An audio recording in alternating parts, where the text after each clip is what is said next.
आज हम जानेंगे कपूरथला के राजा यानी जगतजीत सिंह की जीवन शैली के बारे में। राजा खड़क सिंह, जो कि जगतजीत सिंह के पिता थे, जिनकी मौत जवानी में ही हो गई थी, उनके उत्तराधिकारी यानी जगतजीत सिंह, जिन्होंने 5 साल की उम्र में ही अपना शासन करना शुरू कर दिया था।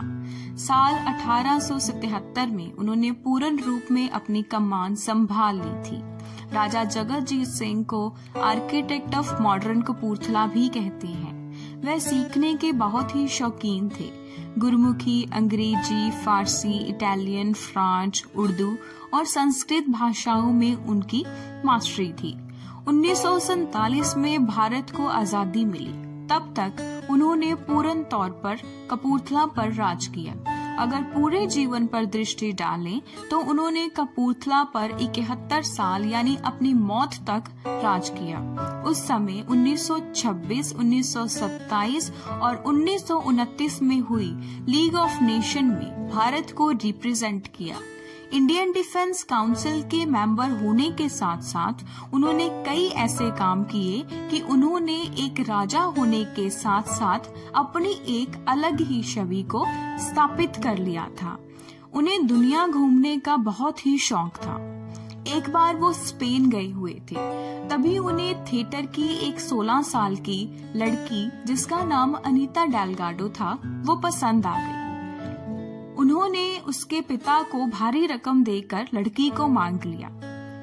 इनकी 6 बीवियां थी, जिसमें से 6वीं बीवी अनीता डेलगाडो बनी। शादी के बाद अनीता डेलगाडो का नाम बदलकर प्रेम कौर रख दिया गया। इनकी शादी के बाद इनके रिश्ते में कई उतार चढ़ाव आए। उन्हीं उतार चढ़ाव के कारण अनीता डेलगाडो राजा साहब को छोड़कर यूरोप में रहने लगी। तो जैसे हमने देखा कि राजा साहब सीखने के बहुत ही शौकीन थे, तो वो जब भी विदेश जाते वहाँ से कुछ अलग अलग सीख कर आते और कपूरथला में आकर लागू करते। इसलिए एक छोटा सा शहर होने के बावजूद भी कपूरथला विश्व भर में मशहूर था। वे शहर में मॉडर्न सीवरेज सिस्टम, 1921 में टेलीफोन सिस्टम लेकर आए और जुडिशियल सिस्टम को बेहतर किया। स्टेट फोर्स और पुलिस के काम करने के तरीकों में सुधार किया। 1920 में एग्रीकल्चर कोऑपरेटिव क्रेडिट सोसाइटी भी बनाई। उन्होंने कई इमारतों का निर्माण किया जो आज भी कपूरथला में मौजूद हैं। कुल मिलाकर देखें तो महाराजा जगतजीत सिंह ने कपूरथला का नक्शा ही बदल दिया। एक और बात जो आपने कपूरथला के बारे में बहुत कम सुनी होगी, कपूरथला का संगीतक घराना ध्रुपद ज्ञान का निपुण था। उन्होंने उसे विश्व भर में काफी प्रसिद्धि दिलाई। ध्रुपद ज्ञान का एक प्राचीन रूप है।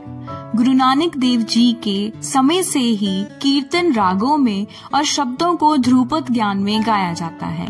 कपूरथला में आज भी कई शाही रियायतों का पालन किया जाता है, जैसे कि आज भी बसंत पंचमी पर राजा पीली पोशाक पहने हाथी पर बैठे शालीमार बाग में पहुंचते हैं। यहाँ आज भी लोग पीले वस्त्र पहनकर पहुंचते हैं।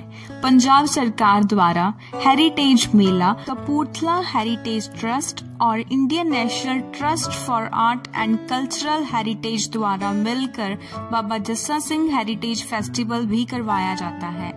असल में कपूरथला शहर महाराजा जस्सा सिंह ने बसाया था। कपूरथला केवल शहर का नाम ही नहीं, ये नाम है ऐतिहासिक यादों और पंजाब की विरासत में घुले हुए विदेशी रंगों का। Thanks for watching.